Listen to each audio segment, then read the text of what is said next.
Good morning and welcome back to Gaming with ADHD, where today we are finishing our deep dive of the Alternity role-playing game Player's Handbook. Now, that does not mean this is going to be our last episode. Next week, we are going to be starting the Game Master's Guide. I've decided that, you know what? I've got it, and I'd really like to know a little bit more about this game. I'd like to act like I haven't read through a Game Master's Guide, so we're gonna read that one too. Um, but yeah, overall, I mean, I've been really enjoying this. So today, what we're talking about is specifically the Mutants, Psionics, and Cybernetics alternate rules. Good morning, Kevin. Good to see you, sir.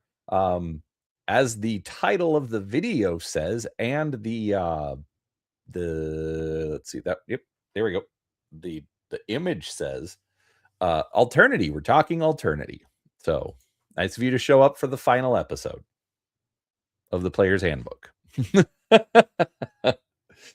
So, anyways, yeah, so these are all going to be technically alternate rules. They aren't required for use in the game. If your game master wants to exclude them, he absolutely can and will. But they are obviously staple in a science fiction setting, hence why they have them.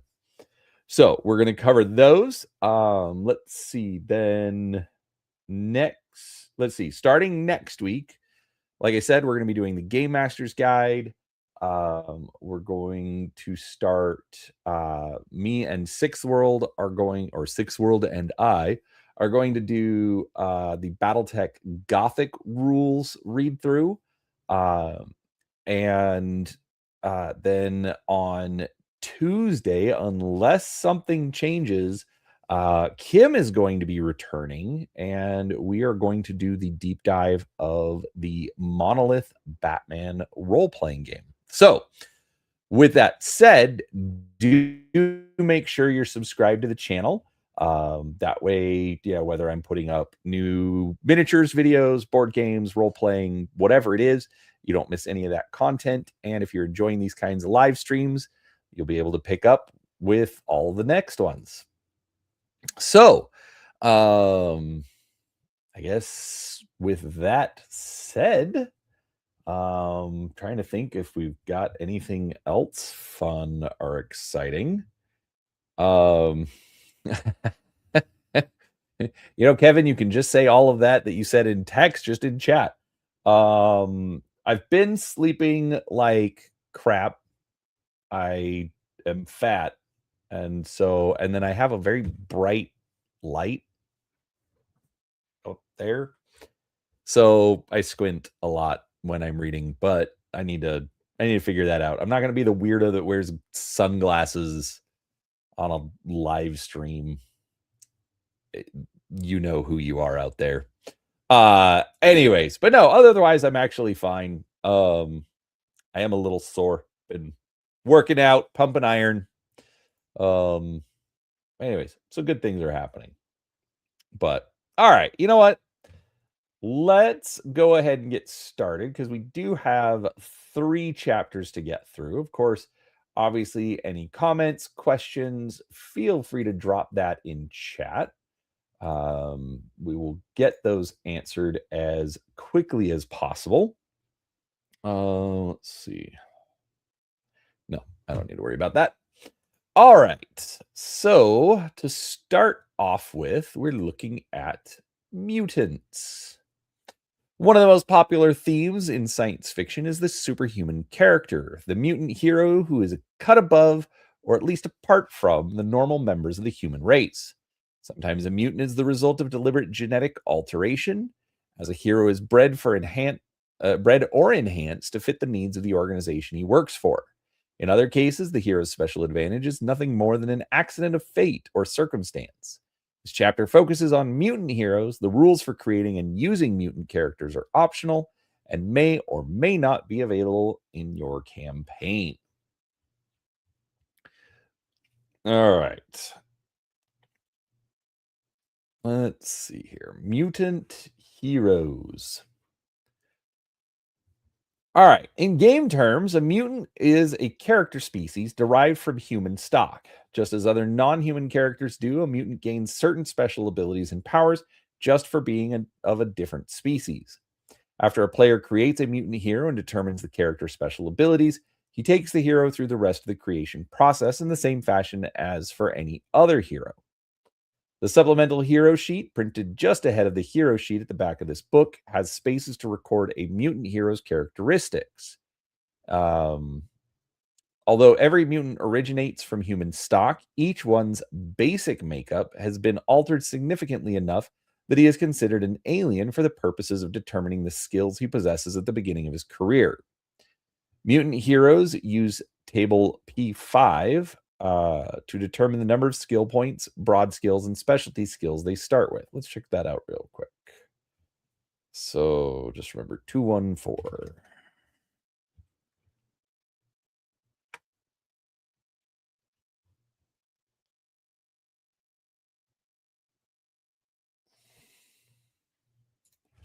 Hold on a second. All right.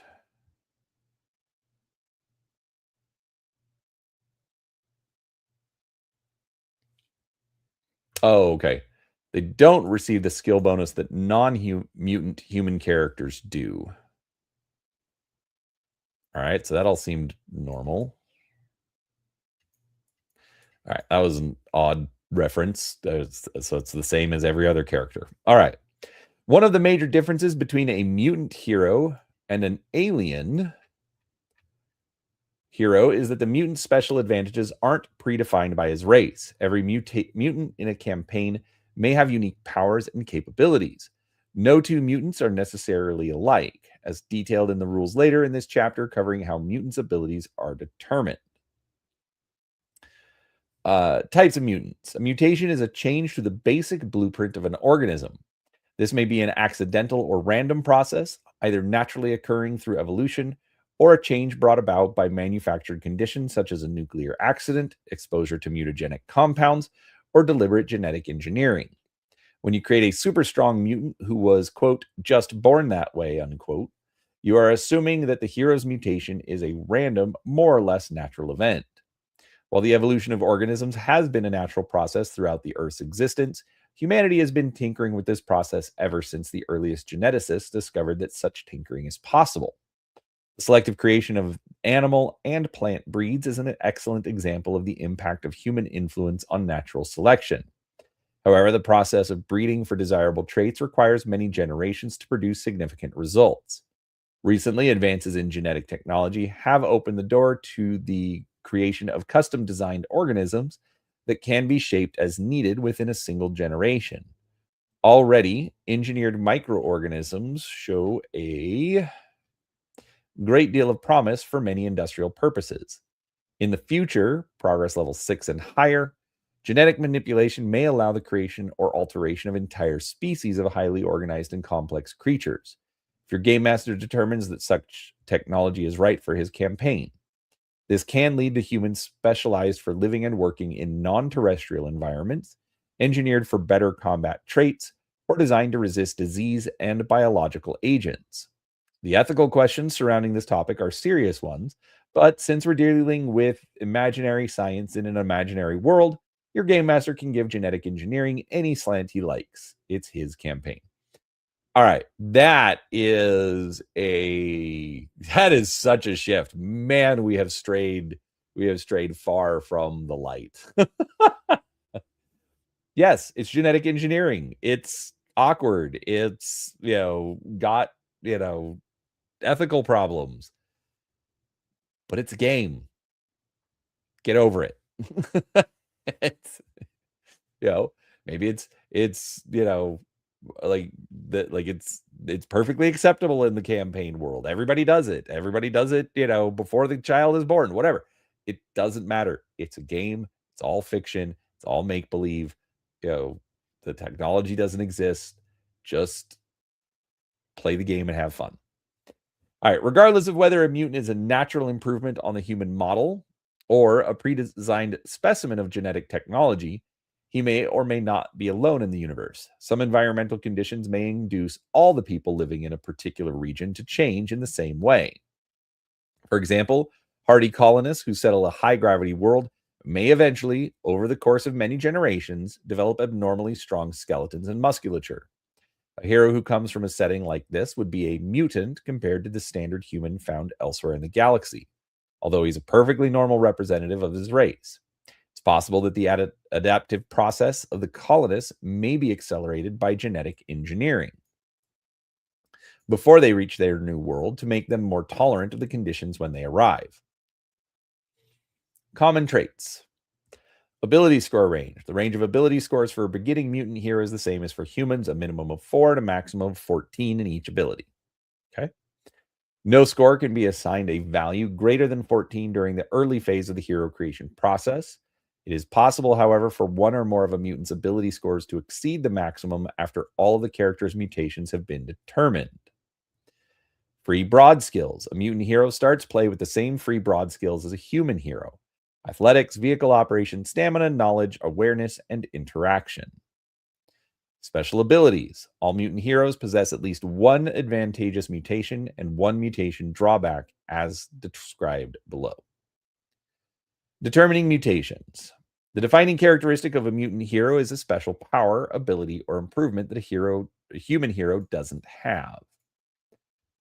You have two choices for determining your hero's mutation: random generation or personal selection.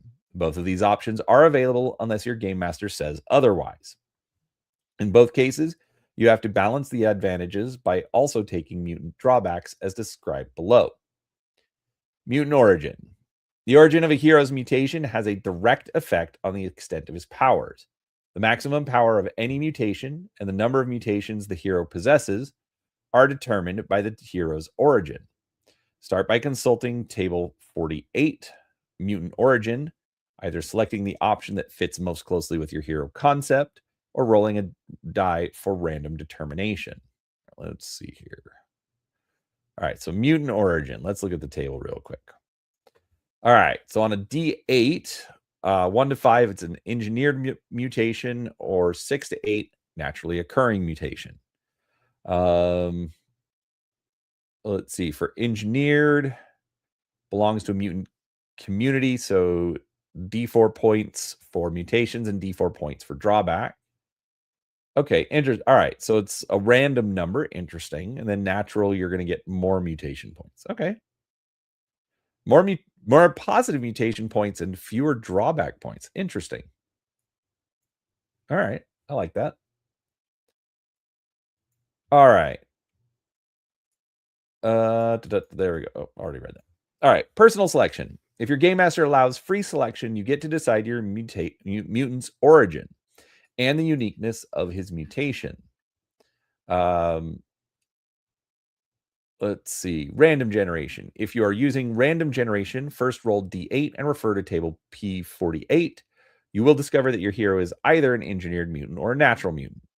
Naturals tend to be more powerful than engineered mutants, though they also have more extensive drawbacks. After determining your hero's origin, refer to the appropriate subtable and roll D8 again to find out whether he or she is a member of a community of mutants or an isolated individual. An individual mutant of either type tends to be more powerful and have more significant drawbacks than a member of a community, which we saw. All right, number of mutations and drawbacks. Once you've determined the nature of your hero's mutations, you're ready to figure out how many mutations he or she has. Along with the number of mutations, you'll also determine how powerful these mutations will be. Refer to the line on either table 48A or 48B that identifies the origin of your mutant hero. The result of a roll of D4 plus the addition of a constant determines the number of mutation points you receive. Use these points to purchase mutations for your hero. The origin of your hero sets the range for the points you'll be generating. The smallest range for a member of an engineered community, the greatest range for an individual with a natural mutation. Immediately after you find out how many mutation points your hero gets, roll D4 again to determine the number of drawback points you must spend. Then, before you proceed any farther with the hero creation process, determine exactly what your hero's advantageous mutations and drawbacks are. If any of the character's powers have a permanent effect on his ability scores, make those adjustments before continuing with the creation process. Do I need to look at these tables? All right, yeah, let's look at how to spend your points. If your hero has more than one mutation point, you must decide how many mutations you want your character to have and how powerful each of them will be. The list at the right gives all the possible combinations for each amount of mutation points. Once you've made those decisions, proceed with determining your hero's mutations. This list also applies to drawbacks. Before you determine which ones your hero has, look here to see how your drawback points can be spent. Ordinary relates to slight, good to moderate, and amazing to extreme drawbacks. For example, if you must spend 2 points on drawbacks, you can take 1 moderate or 2 slight drawbacks. So here's your list of points. Here's how many types of mutations you have to take. So, all right. Here's the table of advantageous mutations. So we've got environmental adaptation, gravity adaptation, adrenal control, biorhythm control, dermal reinforcement, improved abilities, healing, immunity, reflexes, night vision, size sensitivity, toxin tolerance, vascular control. Okay. It's a decent list of mutations. There's probably they probably did a source book for mutants. It might be Beyond Science. Beyond Science was weird. Like, I have that book. I've kind of flipped through it. It's sort of like a magic book. Like a sci-fi magic. I don't know. Anyways, it deals with power, so I think there's some more mutations in there. But again, this is just this for a core rule book. This is a good start. You get 20 different options. You know, for which actually no, you get 60 different options. I just realized I was reading the ordinary table. There's also the good table. So enhanced stats, acid touch, redundant vital organs, increased metabolism. And you've got amazing ones. So chameleon flesh, dermal plating, hyper advanced stat abilities, poison attack, psi resist. Okay. All right. 60 different mutations. That's a lot of mutations. There's plenty of options here. All right, let's take a look at this. Advantageous mutations. Advantageous mutations are rated for power, either ordinary, good, or amazing, which is a measure of both potency and how extensively the mutation varies the human form. The costs for these mutations are shown on table P47. Ordinary mutations are low-powered alterations and minor improvements that require little in the way of physiological redesign of the human form. A mutant can't have more than 3 ordinary mutations. Good mutations are mid-powered alterations and major improvements that push the human frame to its maximum potential, sometimes resulting in an alteration that is visible or detectable. A mutant can't have more than 2 good mutations. Amazing mutations either drastically change the human form or add capabilities of tremendous power. A mutant can't have more than 1 amazing mutation. Okay, so 1 amazing, 2 good, and 3 ordinary. Table P49 lists all of the possibilities of each type and assigns each mutation a number for use in randomly determining which ones your hero has. The purchase or selection of certain mutations can prohibit a hero from having certain other mutations. If a die roll yields a result that is not allowed because of a mutation the hero already has, disregard the result and roll again. Obviously.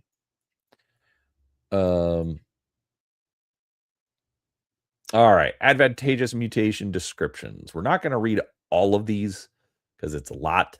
So we'll just kind of spot check ones that I think are interesting, but we'll read out all the different titles. All right, each advantageous mutation has a different game effect. A mutation may confer combat, survival, or interaction advantages to the hero.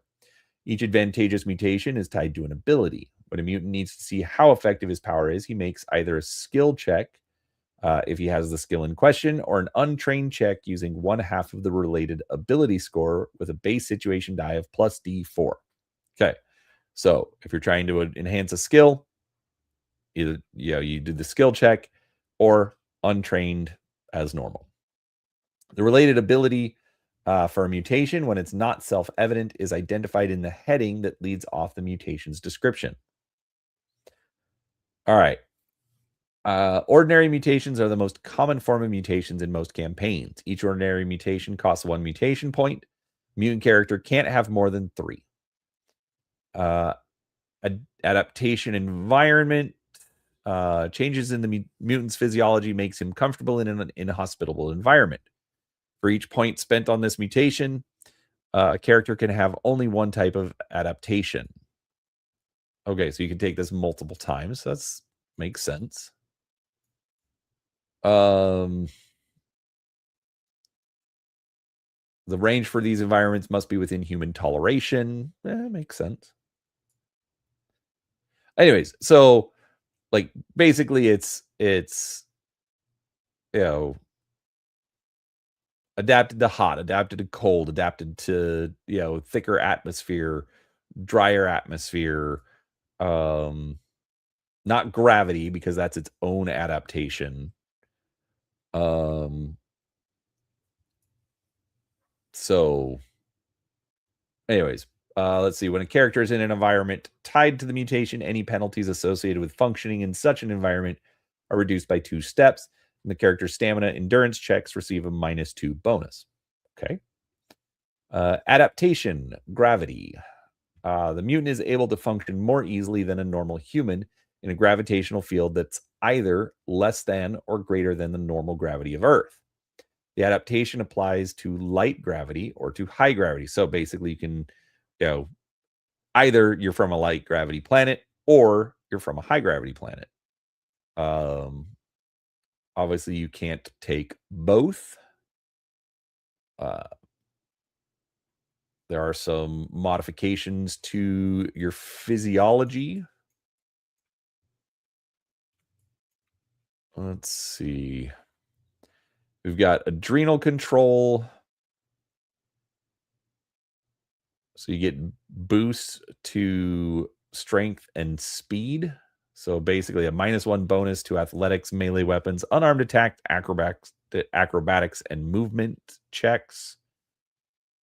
Lasts for D4 + 1 rounds. Okay. Biorhythm control, -1 bonus to checks involving stamina or resolve, physical resolve. Dermal reinforcement. So thick skin. Improved constitution, so your constitution goes up by 1. Same for dexterity, constitution, intelligence, personality, reflexes, senses. Okay.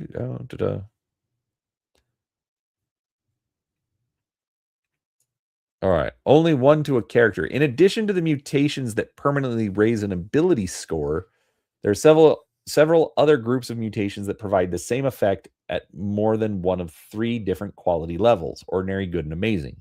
A character can't possess more than 1 mutation that provides the same benefit. For example, a mutant can't possess both improved durability and hyper durability. If you determine mutations by die rolls and you get a second result that duplicates an earlier benefit, disregard the second result and roll again. These are the groups of mutations from which only one of each type can be taken. So, got that list there. So, what with this, I would say if you're going to use this and if you're going to roll them randomly, what's up, Squirrel Hermit? I would say start with amazing and work your way down. Or start with the highest level that you can take and work your way down. So like if you're just like a low level mutant and you just have ordinary mutations, well then it doesn't matter. But if you have either good or amazing available, start there. And or if that's when you like, if you want an amazing one, I would start there, because that way if you roll say hyper durability and then you go to good and you roll enhanced durability, well then you already have the higher one. So that's how I would make a player do it, is just roll them in descending order. Personal opinion, obviously consult with your game master, or if you are the game master, consult with yourself. But that makes sense to me, to make sure that you're getting the better choices. Or I guess you could always do whichever direction you're going. If you if you start with ordinary and work your way up, so say you roll improved durability, and then when you get to good, you get enhanced durability. Well, you can keep enhanced durability and re-roll an ordinary. I mean, again, there's options. The book doesn't say one way is the right way or the wrong way. That's essential. I would do something like that. Yeah, start working up, because then if they want to replace it, then they can replace it. Whereas if you're going down, you may not know if you want to replace it. So yeah, I'd say go up, and then if they want to replace with the better one, they can. They just can only have one of them. All right. So we've got improved strength, improved will, night vision, size sensitivity. So toxin intolerance, vascular control.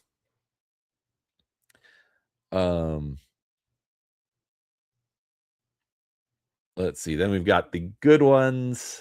Remember, 2 mutant points for that. Can't have more than 2 of them. Lots of them are improved versions of the ordinary. I know, super exciting. Natural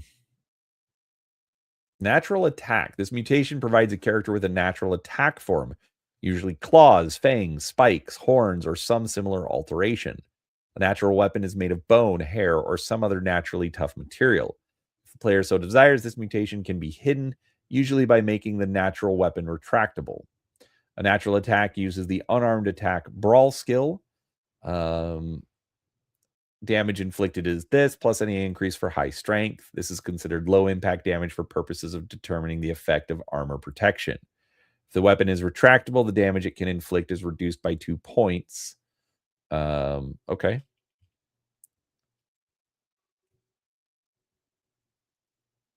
It's mutant psionic, only if you're using the psionic powers.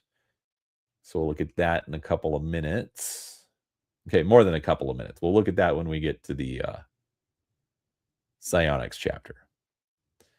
Radiation tolerance, increased metabolism, enhanced healing.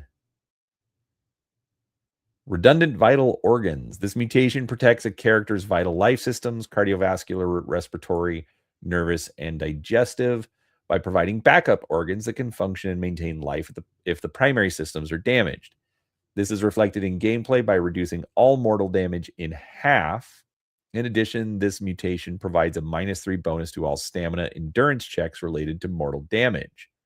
This mutation doesn't reduce secondary damage. A character who suffers 3 points of mortal damage and has it reduced to 1 point still receives 1 wound and 1 stun as secondary damage.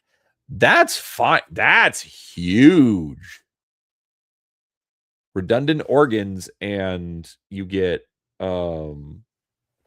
redundant organs, and you basically cut any mortal damage in half. That's a big deal.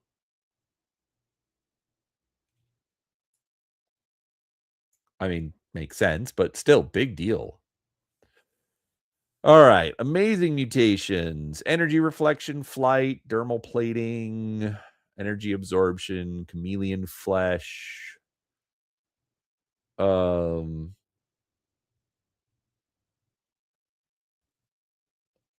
Here's some example art of mutants. Hyperconstitution. This mutation permanently raises a character's constitution score by 3. Same for all the other abilities. All right, so that's all the positives. Yes, I realize I didn't read every single title, but there's a lot. Read the book if you want to see more. All right, mutation drawbacks. Even the least significant mutations have some negative effect associated with them. A mutant has not only points to spend on advantageous mutations, but points that must be spent on mutation drawbacks. Based on their power, drawbacks are rated as either slight, moderate, or extreme. Slight mutation drawbacks. Slight drawbacks aren't readily apparent to the casual observer, but they manifest in weaknesses that can hinder a mutant character in some situations. Environmental sensitivity. Um, Select one of the following environments: water, light gravity, inhospitable climate, high gravity.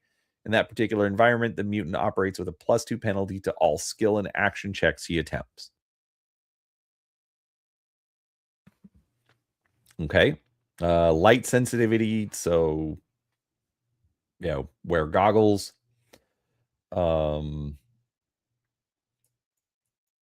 Let's see. Thermal intolerance, toxin intolerance,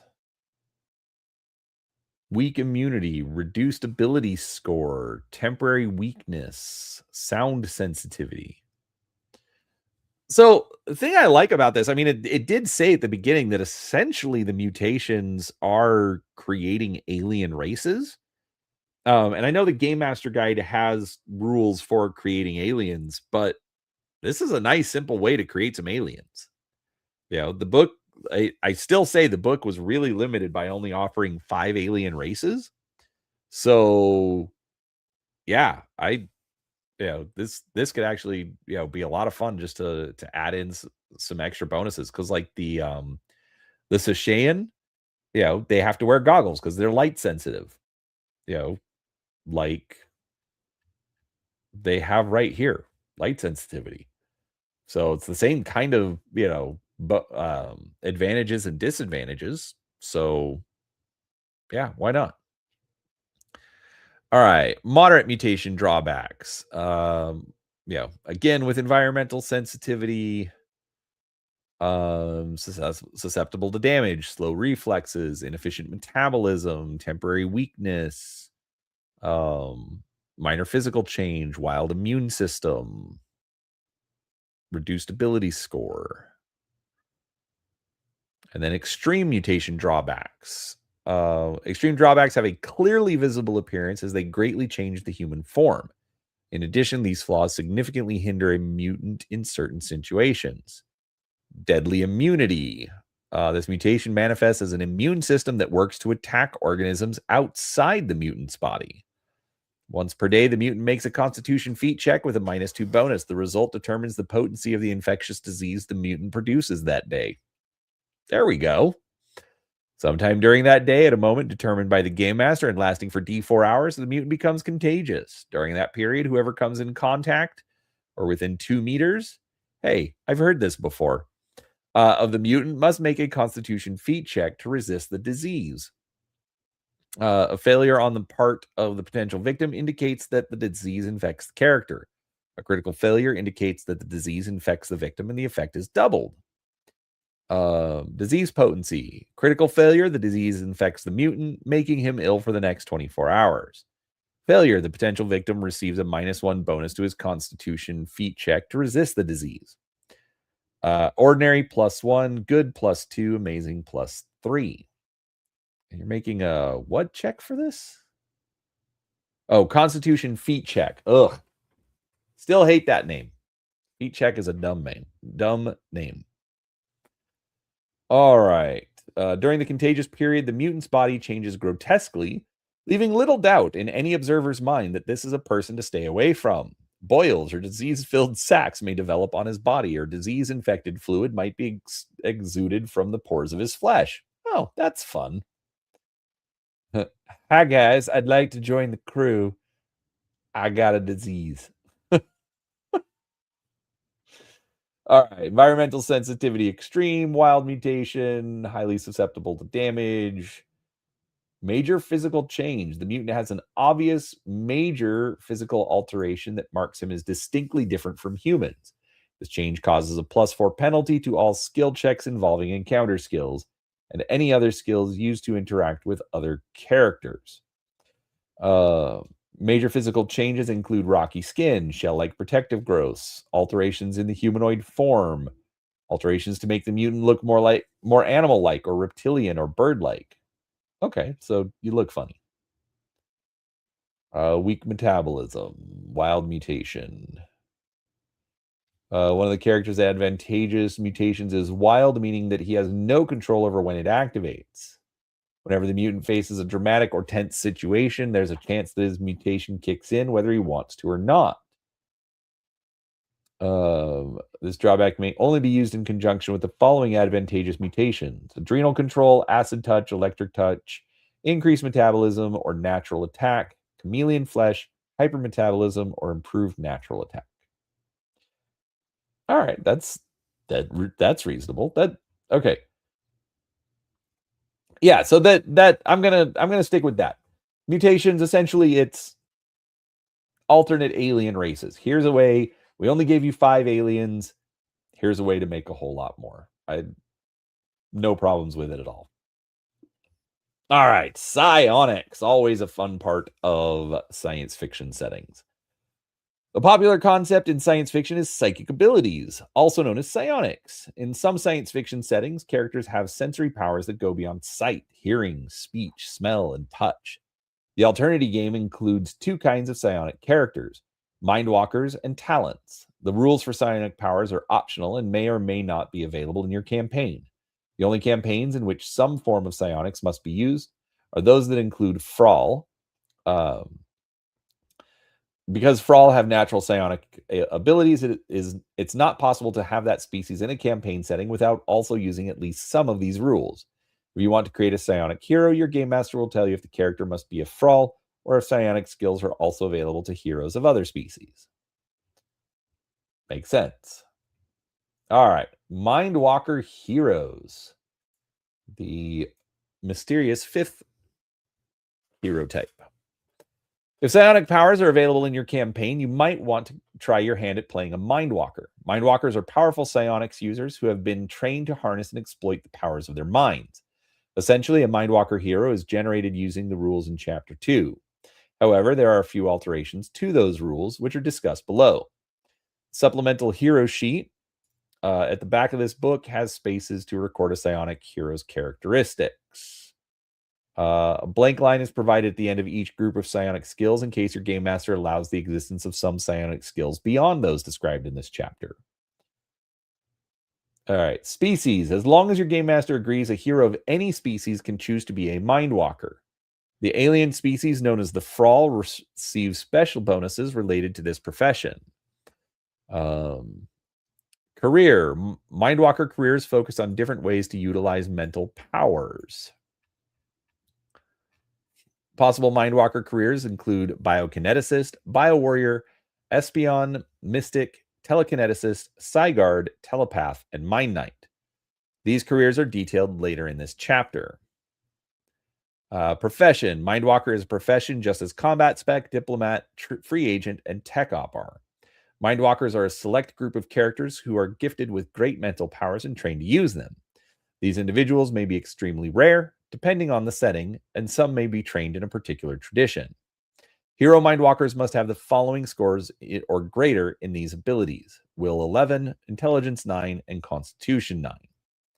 Mindwalkers have these benefits: action check score increase. A Mindwalker's action check score is increased by 1 point. Situation bonus. Choose 1 psionic broad skill. This broad skill and all of its specialty skills receive a situation die improvement of 1 step. The broad skill now has a base situation die of plus D0, and all of its specialty skills have a base situation die of minus D4. Note, diplomats in a campaign that allows mindwalkers can use this profession as their secondary profession. Broad skills. Psionic broad skills provide a mindwalker with a basic knowledge and proficiency in the use of mental abilities. The psionic broad skills are biokinesis, ESP, telekinesis, and telepathy.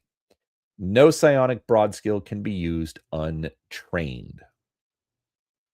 Okay. So right. So there's 1 based on constitution, 1 on intelligence, 1 on will, 1 on personality. So not anything related to strength, not anything related to dexterity. Okay. Specialty skills. Hold on a second. Jeez. I don't know who keeps messaging me like crazy. All right. Psionic specialty skills provide a Mindwalker with detailed knowledge and training in the use of a specific aspect of the broad skills they're associated with. Some psionic specialty skills can be used by a character who only possesses the broad skill, while other specialty skills can't be used untrained. Each rank purchased in a specialty skill increases the potency of that skill, making it easier to use and generally more powerful. A complete list of psionic specialty skills is presented on table P52. Rank benefits. Several psionic specialty skills provide special benefits to characters who achieve higher ranks. Okay, this is just like the skill section, if you remember that. Let's see. However, none of these rank benefits can be purchased ahead of time, as indicated by the X symbol preceding their descriptions. Purchasing psionic skills. A player must use his Mindwalker hero's starting allocation of skill points to purchase psionic, broad, and specialty skills, as well as any other skills he wants the hero to have. The Mindwalker must make some hard choices between skills that will help him in the physical world and those that will take advantage of his mental abilities. The cost column on table P52 gives the full price a Mindwalker must pay to acquire a certain skill. All other rules concerning the purchase of skills, as detailed in Chapter 2, must be adhered to. So I think this is...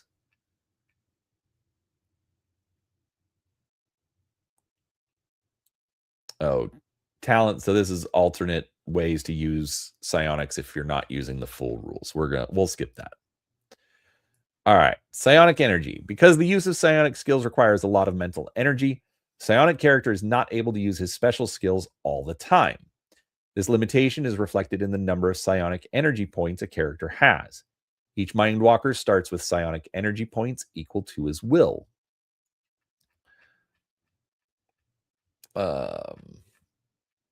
His will score. A diplomat with the Mindwalker secondary profession has psionic energy points equal to 1/2 his will score. There's a place to mark this information on the supplemental hero sheet. All right, using mental abilities. Psionic skills work just like other skills in the game. Player can decide his hero is going to use a psionic skill in place of any other action. Whether a psionic skill check succeeds or not, the character suffers a loss of psionic energy points with every attempted mental action. So, critical failure, lose 3. Broad skill success or failure 2. Specialty skill success or failure 1. Okay, interesting. Interesting that you're allowed to use your specialty skills more often.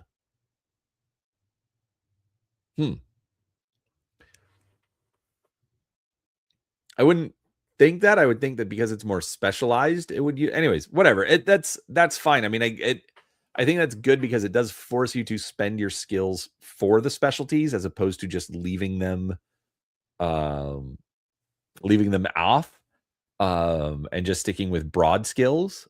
But anyway, all right, that's fine.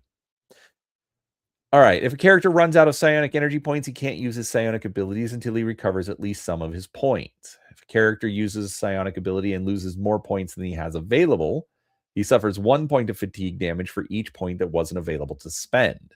Character must have 2 points available to attempt the use of a broad skill. Extended duration. Many psionic skills remain in effect for a time after they are activated, without the need for the character to make more skill checks to keep the power on. In the descriptions that follow, these skills are identified by the line extended duration. If a character attempting to use one of these skills makes a successful skill check, the power or benefit of the skill goes into effect at the start of the phase immediately following the skill check. It remains in effect automatically for the remainder of the current round and throughout all of the next round. The effect of the skill can be further extended on a round-by-round basis if the character is willing and able to spend 1 psionic energy point to keep it going. This decision to keep the skill active or to let the power lapse must be made at the start of a round before any action checks are rolled. Okay. Psionic energy recovery. The character can attempt to recover psionic energy points at the end of any hour in which he did not use a psionic skill. The outcome of the attempt depends on the result of a will feat check or a mental resolve skill check. Critical failure, character loses 1 point. Failure, no points recovered. Ordinary 1, good 2, amazing 3. If a character spends 8 hours resting and not attempting to use mental abilities, all of his psionic energy points are recovered. All of that makes sense.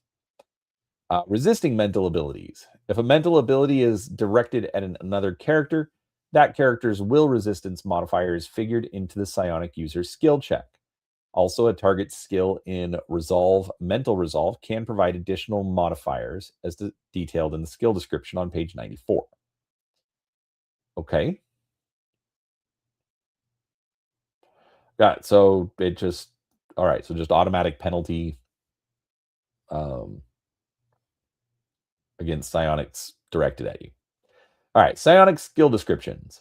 The 4 psionic broad skills are biokinesis, ESP, telekinesis, and telepathy. Each broad skill has a number of psionic specialty skills associated with it. No psionic broad skill can be used untrained. Constitution skills. The following psionic broad skill and its specialty skills are connected to a character's constitution score. The broad skill has a base situation die of plus D4. Each of the specialty skills has a base die of plus D0. Okay. Let's see here. All right, so we've got the list. Biokinesis, specializing in bioweapon, control metabolism, heal, morph, rejuvenate, and transfer damage. ESP has battle mind, clairaudience, clairvoyance. So clairaudience, I think, is receiving. Clairvoyance is sending. Empathy, mind reading, nav cognition. I can't read that very well. Post-cognition, precognition, psychometry, and sensitivity. Will skills are telekinesis, electrokinesis, kinetic shield, levitation, photokinetics, psychokinetics, and pyrokinetics. And personality skills are telepathy, contact, data link, illusion, mind blast, mind shield, and suggest and tire. All right, so all the blue ones have to be trained. All right, I want to look at nav cognition and data link.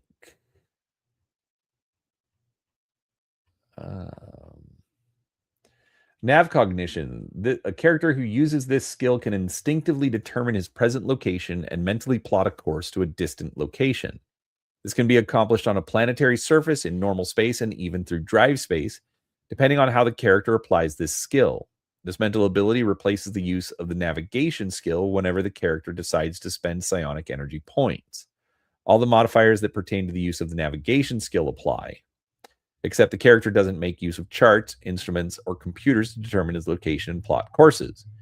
At rank 1, the character selects one specialty of the navigation skill to apply his mental ability, either surface navigation, system astrogation, or drive space astrogation. At rank 5, a second navigation specialty can be selected. At rank 9, the remaining specialty becomes available. All right. That's actually kind of cool. The Psychic Navigator. Let's see. Personality skill, data link. Extended duration. This skill can't be used untrained. This skill is the ability to link one's mind with a computer without using a physical connection of any kind. The data link skill can be used to operate computers or cybernetic machinery with mental commands to project one's mind into the data stream without using a neural interface jack or gridcaster, or to examine computer data by mentally scanning the storage unit. Once inside the data stream, a cyber-linked mind can travel throughout a network computer system. To initiate the link, however, the user must be a short distance away from the computer, interface port, or other piece of machinery that serves as a point of entry. If this location is more than 2 meters away, the user's skill check is made with a +1 penalty. The penalty goes up to +2 if the location is more than 4 meters away, and you can't use it if you're more than 6 meters away. A computer's normal defense is protected against a data link, providing a penalty to the psionic user's skill check. Otherwise, data link can be used to accomplish any task that can be performed with the use of any computer. All right. Psychic computer use. These are some fun skills. I mean, yeah, it's okay. So it's just a skill. Um, I I, I know MaxLiao over at Legion of Myth didn't really want to cover psionics because they're just skills. But I think there's some interesting things here, some fun alternatives. Um, but yeah, which I completely spaced out mentioning. Um, don't forget to go check out Legion of Myth. They're doing their rules deep dive, more systematic in approach as opposed to doing the read through. So absolutely go check them out because you'll get a different perspective on the rules. Also, Max and HeathenDog usually have a really good rapport as far as discussing the rules. So absolutely go check them out. Let's see. All right, Mindwalker careers. Let's look at that.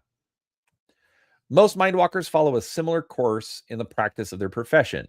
Some of the various careers summarized here have shades of difference that many non-Mindwalkers find hard to fathom. The training a Mindwalker undergoes often has a lot to do with attitude and general outlook. Training can be obtained in one of three basic ways: at an academy, at a temple, or as a rogue. Academy trained Mindwalkers are taught a scholarly approach to psionic abilities. Study, practice, and the pursuit of Mindwalker knowledge are the ingredients of an academician's life. That is a word I am not familiar with. After a character graduates from the academy, his career could involve at least part-time service to the government or corporate entity that sponsors the academy. Temple-trained Mindwalkers approach the craft of mental discipline with a fervor. To these characters, being a Mindwalker isn't just a profession, it's a way of life that shapes all their attitudes and beliefs. Discipline, devotion, and mind expansion remain with the Templar forever, and he often retains contact with the order that trained him. All right. Rogue Mindwalkers began their training in one of the above systems, but left the university or the order before the training was complete. For this reason, rogues are more individualistic, self-reliant, and harder to predict. They're also less disciplined, less dedicated to form, and more open to trying new techniques to perform old functions. Below are a few sample careers for Mindwalkers. Any of the specific information given here may change depending on a hero's campaign and character concept, as well as the way a player decides his character was trained. All right. So, all right, we've got a biokineticist, mystic, Psyguard, biowarrior, telekineticist, telepath, mind knight. Oh, I want to look at mind knight. The Mind Knight is a Mindwalker warrior who uses nothing but mental abilities to provide his offense and defense. Like the telepath, the Mind Knight starts with the telepathy broad skill and disdains mundane physical skills. In fact, many Mind Knights refuse to take any strength, dexterity, and constitution skills beyond those they receive for free. Instead, the Mind Knight quickly adds the other psionic broad skills to his repertoire, starting with telekinesis, then ESP, and finally biokinesis. Skill package: telepathy contact 2, telepathy mind blast 2, telepathy mind shield 2, telekinesis psychokinetics, cost 35 points. All right.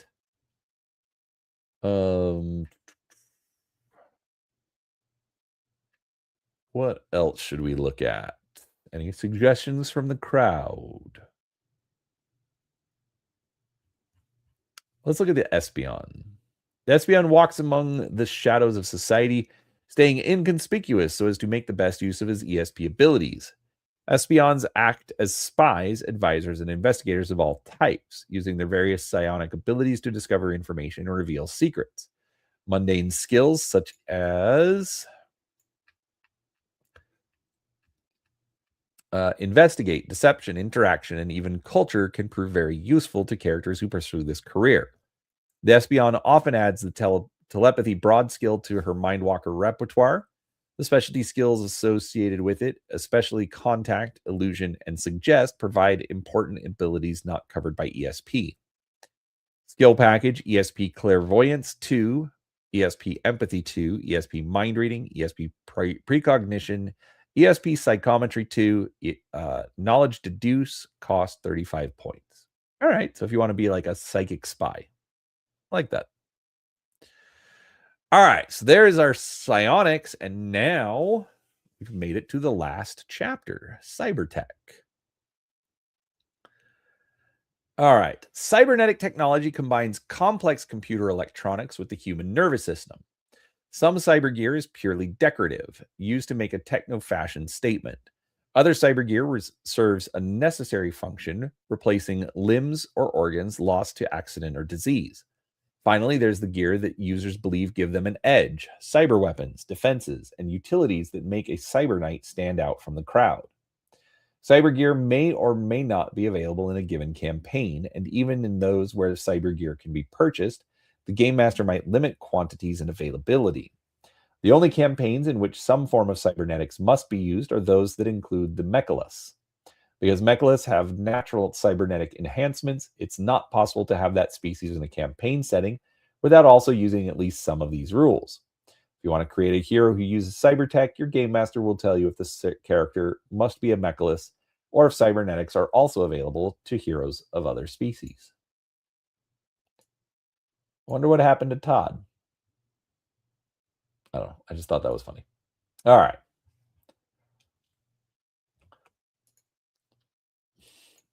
Installing cyber gear. Any living creature can be outfitted with cyber gear. There are two important things to remember about cyber gear: the initial skill point cost to train a character in the use of the equipment, and the limits imposed by the character's own constitution.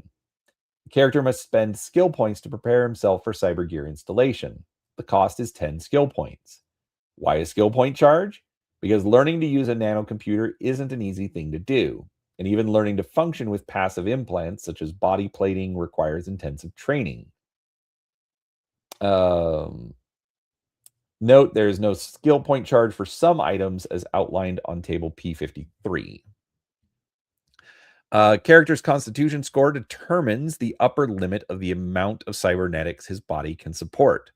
All cyber gear has a size associated with it. No character can possess gear whose sizes total more than his constitution score. For example, Craig has a constitution score of 10. He can handle gear that totals up to 10 points, but his body automatically rejects any gear that puts him above this number of points. Cyber surgery. Any character with the medical science surgery skill and the cyber installation rank benefit can attempt to install cyber gear. A reputable cybernetic surgeon or a cheap cyber chop shop might both be available from which to purchase and have cyber gear installed, though each has its own costs and risks. A reputable cyber surgeon is more expensive, but has tools and facilities rated good. Good cyber surgeons have surgery skill scores ranging from 17 to 19. Of course, good facilities and those who work in them are rare. Reputable but lesser cyber surgeons have ordinary facilities and surgery skill scores ranging from 13 to 16. These facilities are more common than good facilities, but you won't find one on every street corner. A chop shop is much less expensive, but substandard tools and facilities provide the surgeon with a +2 penalty to his skill check. Typical chop shop surgeons have surgery skill scores ranging from 6 to 12. The cyber surgery procedure is considered a single skill check if the hero purchases cyber gear during the hero creation process. Oh, geez, you still have. All right. So if you're doing it during character creation, you still have to roll to see how the surgery goes. That's fantastic. All right, we're gonna read the rest of the section, and we're gonna go back to the sidebar. If another hero attempts to install a character's cyber gear, the game master might consider it a complex skill check requiring multiple successes. In scenes in which a cyber surgery installation is played out, remember to apply situation modifiers based on the quality of the facilities being used and the number of items being installed during the same procedure. Each additional item provides a cumulative +1 penalty. Oh, that's fun. All right. Cyber gear for starting heroes. Even if the game master has decided to allow the use of these optional rules in his campaign setting, the cost of purchasing cybernetic equipment and having it installed may put such enhancements beyond the financial reach of a hero who's just to begin his career. There are two basic ways to deal with such a situation. The Game Master may select one or more pieces of cyber gear that are considered to be automatically installed in the hero to be. The cost of the equipment and its installation might be ignored. Or it could be that the hero will have to work to pay off the expense of having his body enhanced. The 10 skill point cost must always be paid, however. Alternatively, a hero who wants cyber gear might be required to save his money and skill points until he can pay for the installation himself. If a hero is being created with the cyber gear already in place, the hero's player must decide what equipment to have installed immediately after assigning the hero's ability scores. Ability score adjustments that need to be made because of cyber gear can be taken into account before the creation process continues. Supplemental hero sheet has places to put all that information down. Okay. All right, here is a list of all of the cybernetic gear. So we have the name, the mass, so how much it's going to weigh, size. Remember, you can't have more size than Constitution.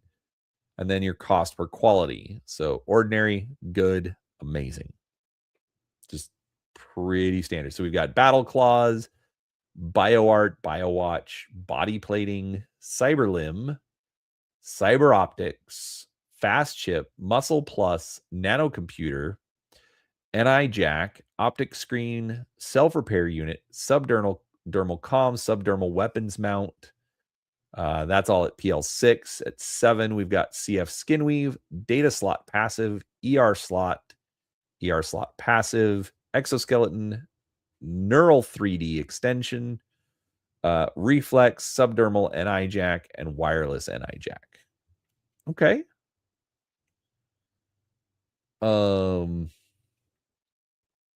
Surgery results. In cyber surgery, the possible results of the surgeon's skill check are as follows. Critical failure, installation not successful, patient suffers D4 points of mortal damage. Failure, installation not successful, patient suffers 1 point of mortal damage. Any success, cyber gear installed. In some circumstances, the patient may be required to immediately make a Constitution feat check to determine if his body accepts or rejects the implant. If this check fails, the implant does not take hold and the result of the surgery is considered a failure.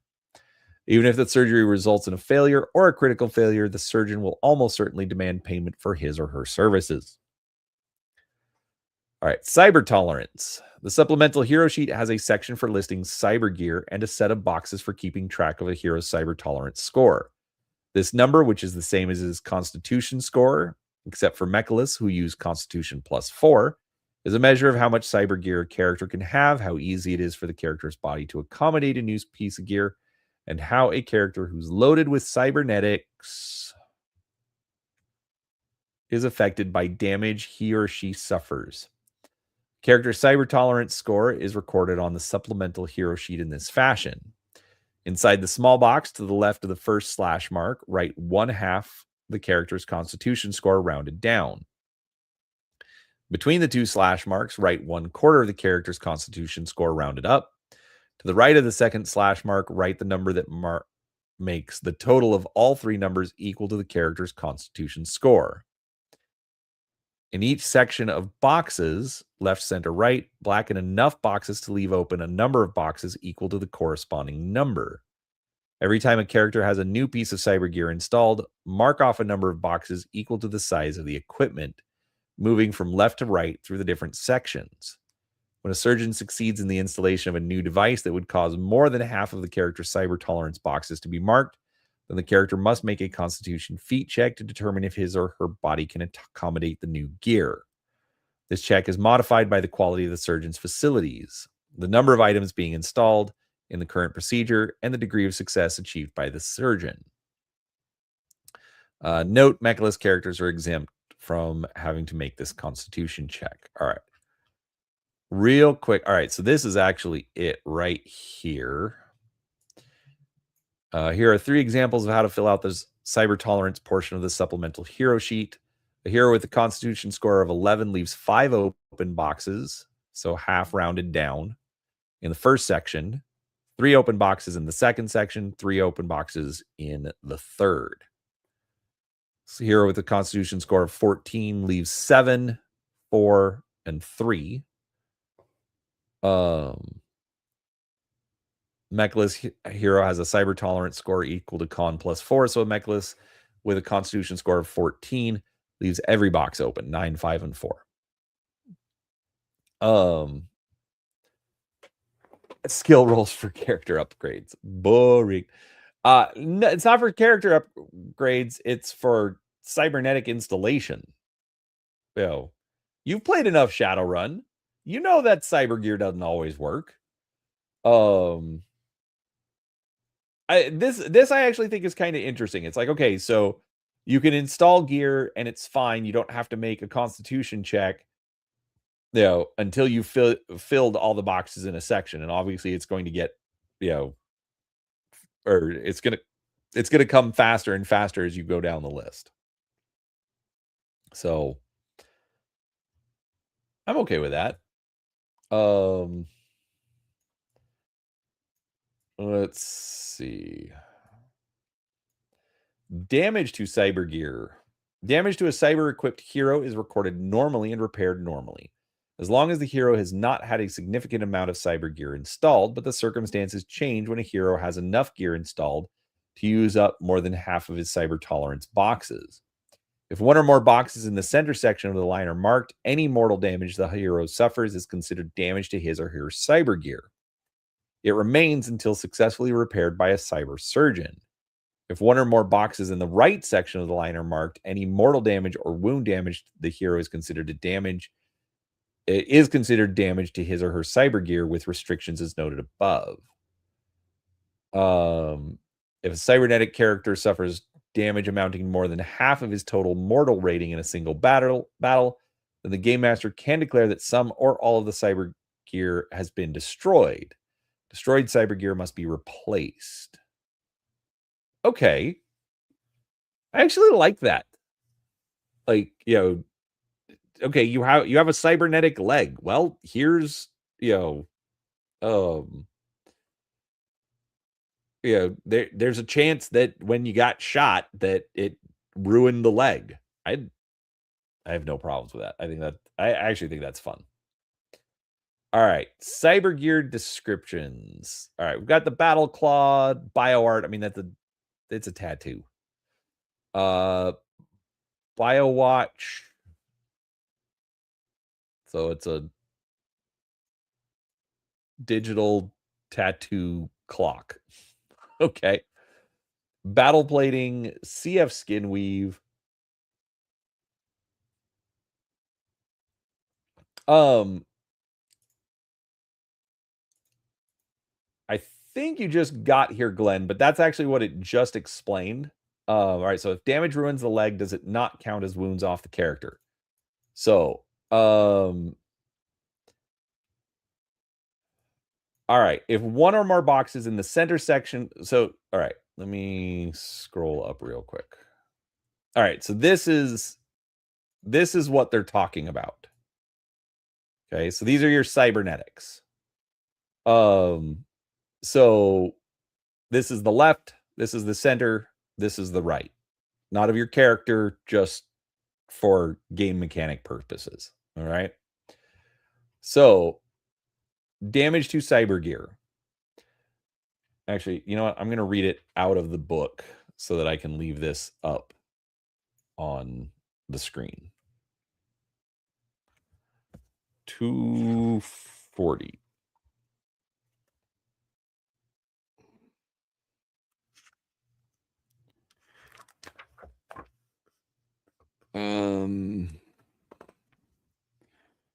All right. Damage to a cyber-equipped hero is recorded normally and repaired normally, as long as the hero has not had a significant amount of cyber gear installed.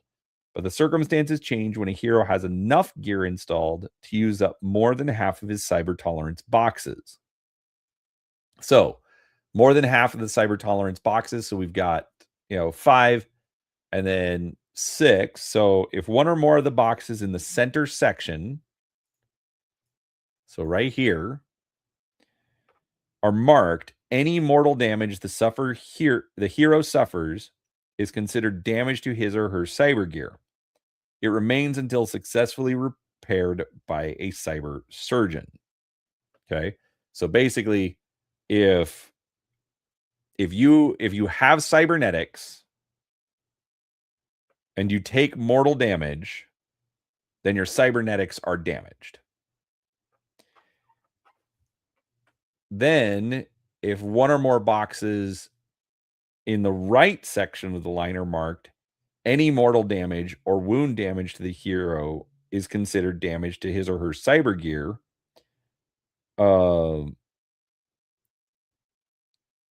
With restrictions as noted above.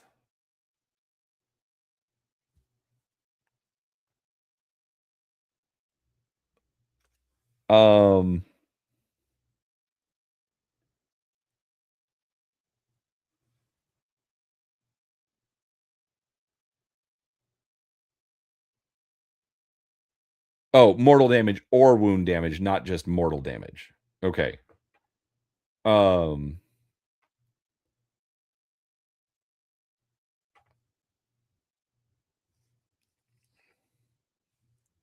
right. Glenn says, your cybernetics are damaged, but do you come closer to death? Because it sounds like you both come closer to death and your cybernetics are damaged. Just want to understand it. Right. So, no, you're not coming closer to death by having.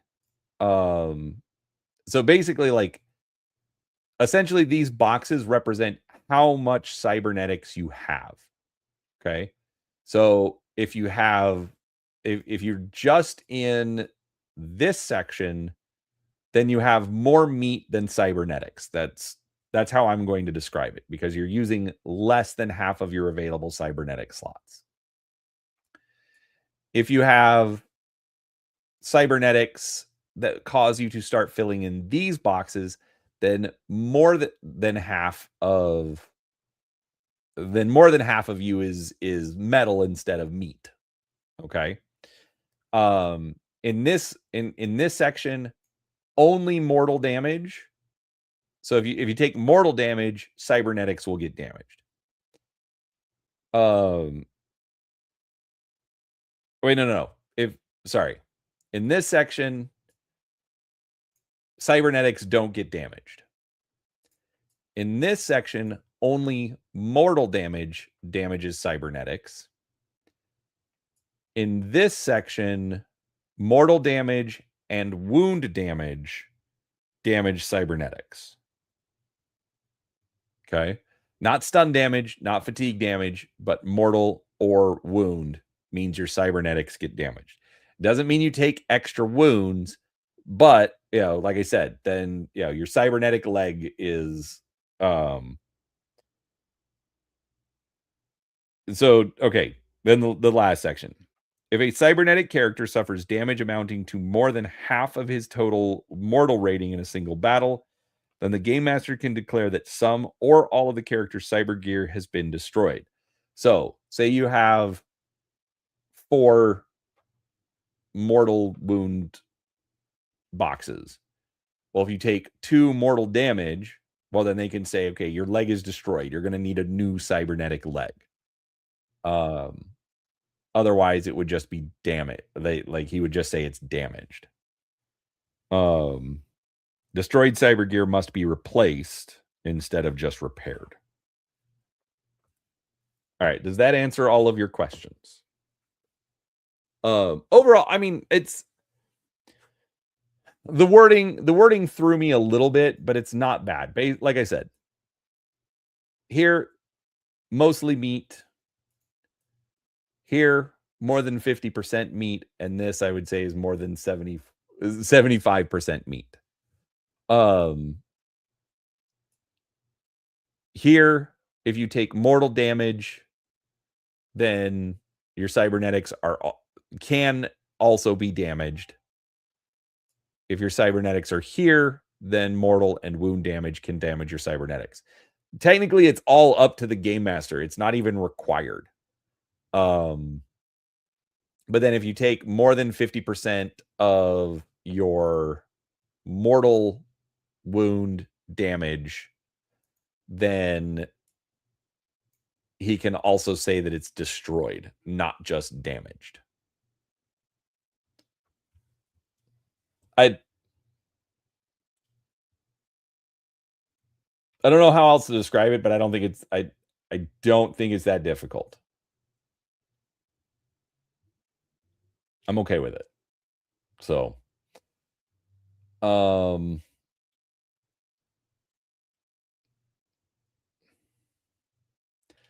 right, allergic reaction for flavor or as a story and role-playing element, either the game master or a player can determine that a supporting cast member or hero is allergic to cybergear. In such a case, the character has a high degree of body rejection for cybernetic implants and is thus prohibited from using or receiving such items. Then why are we talking about this? Anyways. All right. So more cybergear descriptions, data slots, ER suits. So basically you have built-in med kits. Exoskeleton, fast chip. Oh, psychosis. An inherent danger associated with some cybergear installation is the mental illness known as psychosis. This ailment twists a character, making him behave more like a machine than a living being. This twist is homicidal and unpredictable, and it shouldn't be the goal of any hero. When a character succumbs to psychosis, he or she goes violently insane.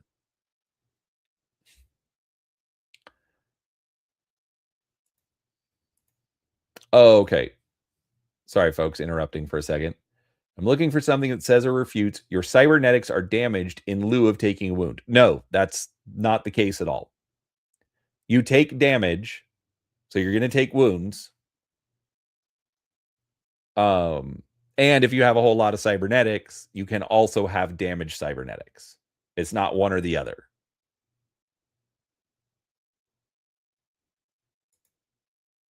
I hope that clears it up. When a character succumbs to psychosis, he or she goes violently insane. If this happens to a hero, he becomes a supporting character who seeks out others with the same condition. The cybernetic misfits, known as psychotics or psychotics. That's a weird spelling. Anyways, every character with an installed fast chip must make a successful psychosis chip to stave off the onset of psychosis. These checks are made whenever a character accesses the fast chip to improve his or her action check.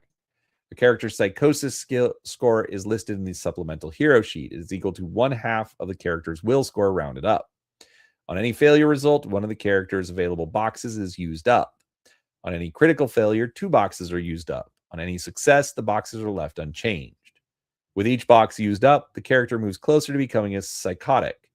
If all of the character's boxes are used up, he or she succumbs to psychosis. The game master may rule that other situations, in addition to the use of a fast chip, require a character to make a psychosis check.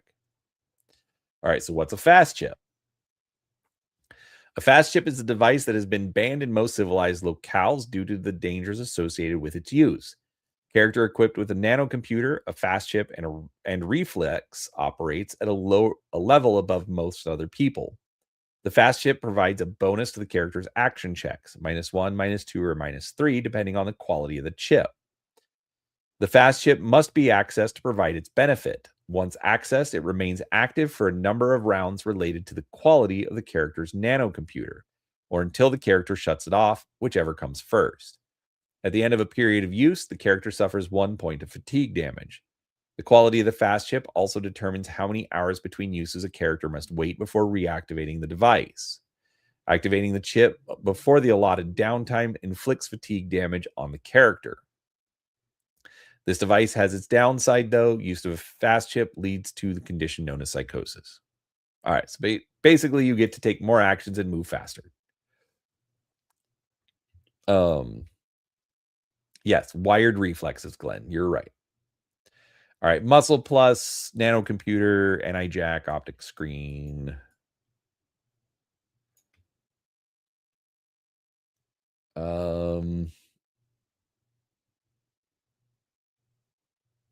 Enhanced programs are a special kind of computer software that can only be used by cyber-equipped characters.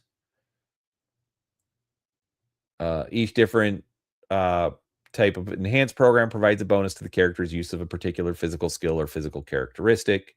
So basically, it's like, uh, skill bonuses for enhanced programs. All right. All right, and we hit the end. All right, so this is actually great.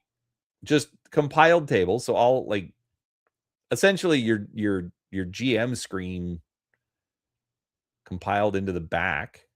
That's great. There's a good index in the book, as you can tell. Very extensive. Much tables.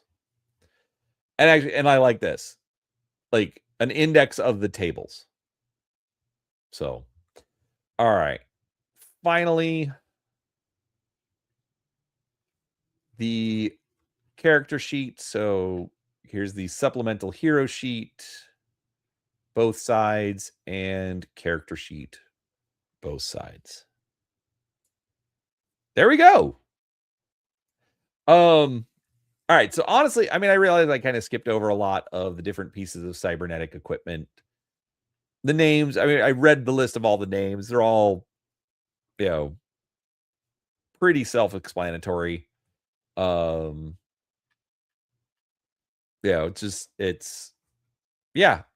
think this is a nice, simple system for adding in cybernetics. So, do you want to do a Shadowrun style game or something else? Or cyberpunk, or space cyberpunk or space shadow, whatever. So yeah, overall, I like this. This is a nice system. It made sense. MaxLiao likes to say that he thinks the book is, organized atrociously. I thought it was okay. I understood everything as we were doing the read through. And honestly, it makes me want to play it. I like what they did. The art's great. Yeah, simple answer. I'm going to say that Wizards of the Coast literally did this game dirty. This is a fantastic science fiction game. Did not get the love that it deserves. Any questions? Anything that people want to look at? Anything we didn't cover? Obviously not as fun because it's just me here. But I'm enjoying it. That's part of the reason that I want to do the Game Master Guide starting next week. That's why I partnered with Legion of Myth, because I think Max is doing a great job covering the rules and helping explain things as well. Obviously we're hitting it at the just kind of like the mass of rules. Then wants to know, what's the most common campaign setting in this game? All right. So essentially there are 3 campaign settings for Alternity. The first one, which is kind of alluded to in the player's handbook, is Star Drive, which is spaceships. Think Star Frontiers, Traveler. It's a actually one of the things that I will say. Hold on, let me grab the book.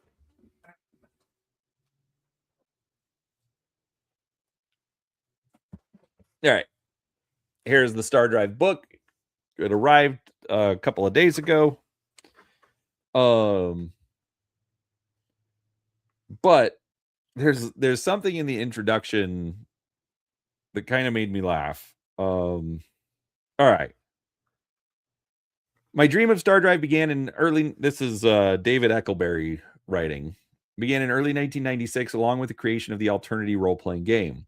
The concept called for a space opera that could balance excitement and action with brushes of realism that didn't violate every known rule of physics. Why space opera, cyberpunk, contemporary, horror, time travel, and near-future science fiction are all popular genres, and maybe someday soon we'll explore them. But it is spaceships doing battle over a myriad of alien worlds that our thoughts first turn to when we hear the word science fiction. In other words, the 26th century beckoned. And I absolutely agree with that. Like I hadn't thought about it before, but if you're thinking science fiction, yes, it is a broad category, but you default to the X-Wings, to the Death Star, to the Millennium Falcon, to the Enterprise, whatever it is. You're thinking of these spaceships in the far future. So Star Drive is the key setting, in my opinion, because it is kind of alluded to in the player's handbook and the game master's guide, but then it does get a full campaign setting treatment as well. They also did Dark Matter, which is basically X-Files. Dark Matter also got brought into D20 Modern. So they've got the Dark Matter setting, but that's going to be more like modern semi-horror type setting. And then the other one, then they did a version of Gamma World for Alternity. So I forget which version. I want to say it's like 6th or 7th edition Gamma World. But that's part of it.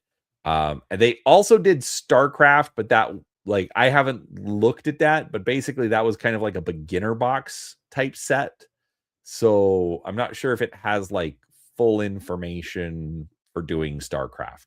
So I'd have to look at that to see what they did, but it's also kind of pricey. So there's that. But they actually did a decent amount of supplements for Star Drive. They did a few supplements for Dark Matter, and they did no supplements for Gamma World. All right, next question. What are the most common complaints about the game? To be honest with you, I don't know. I've watched a couple of videos talking about Alternity. But like GM Cody did one a year or two ago. And that was like that kind of put it in my head. And then I was at the used bookstore, which you can see because I've never taken the price tags off. And they had the player's handbook and the game master guide. So I said, screw it. And I picked them up because he spoke very, very highly of it. And so the funny thing is, I don't think there were a lot of complaints about it. I really haven't. Like, I watched a couple extra videos, but I haven't watched a ton. I looked for a Star Drive review. I couldn't find any. I dug a lot. I don't know how else to search for it, but maybe my YouTube foo is just bad. So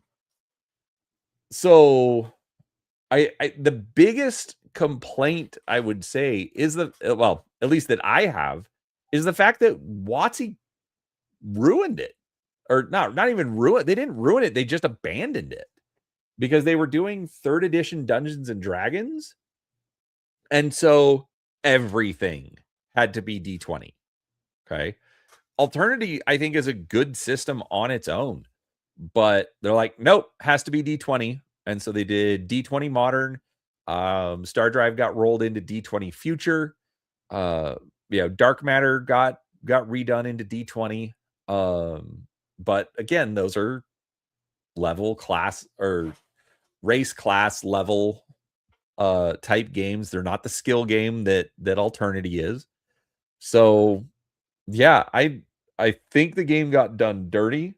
It's a good having never played it, I think it's good. I really do like the action system. You know, I don't know if I necessarily am. I don't know if if I've changed my stance on rolling initiative every round.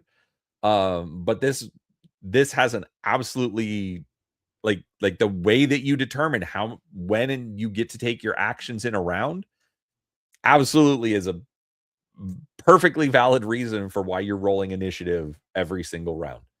Um, so I like that. The roll under system is it's not hard to figure out. Anytime you buy a broad skill, automatically it's equal to your ability score that it's associated with.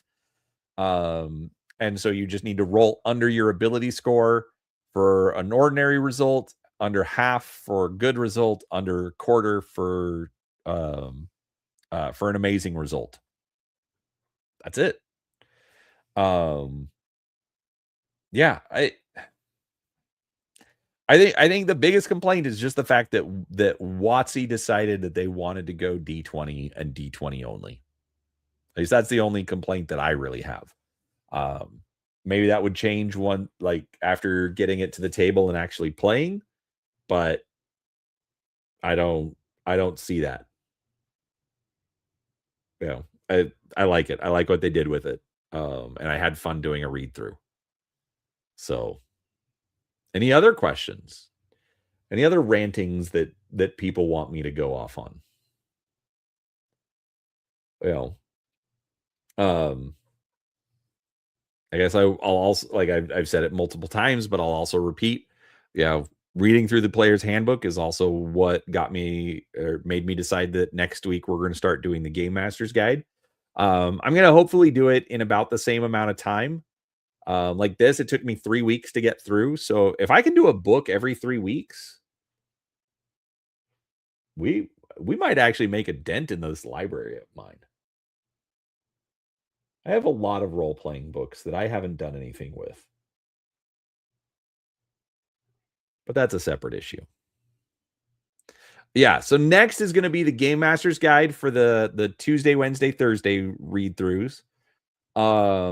Monday, Six World is joining me, and so on Mondays until we get through it, we're going to do BattleTech Gothic. Just like I did the BattleTech deep dive of a game of Armored Combat. We're going to do all the rules. The reason we're going to do everything as opposed to like just the things that are different about Gothic is for anybody that happens to just be getting Gothic. Yes, there are a few people out there. And so we'll do it that way. It's a whole playlist of BattleTech Gothic. Tuesday night, unless things change, because I will be emailing Palladium again. If I get it's either going to be Teenage Mutant Ninja Turtles with my son or Batman with my wife. And so needless to say, I've got a lot of reading going on. Also, I mean, there's my Reading Wikis channel, so there's the vocal cords are getting a workout. To put it simply, but yeah, that's what we've got next. So, is BattleTech Gothic like 40K Gothic? No, BattleTech Gothic. BattleTech Gothic is an alternate universe setting, so it's a little bit different. It has they call it Gothic, and it like everybody says they're trying to rip off 40K. Yeah, whatever. A better comparison would be more like Pacific Rim, because there's gene crafted monsters. So they've got some extra rules for those. So that's what's going to be really different. But like I said, I want to do the whole rule book so that way it's a playlist. Like somebody can go and just look at BattleTech Gothic and get all of the rules. It's BattleTech. It's not any different, except when you start adding in the big monsters. So there are slightly different rules for those. But yeah, that's what that is. So, all right. Well, with that said, it's 10 o'clock. I've been up and I've been sleeping like trash all week. Actually, for like 3 weeks. So I'm going to go. I'm going to go see if I can get to bed. Everybody, if you watch this, thank you so much for giving me your time. Thanks for hanging out with me. I absolutely appreciate it. Like I said, just because we finished the player's handbook doesn't mean this series is going to end. We're going to keep going, and we'll see how long we get this into the routine. Tuesday, Wednesday, Thursday, I get off work. We read some books. I like it. I'm excited. So, all right, folks. With that said, go enjoy the rest of your day.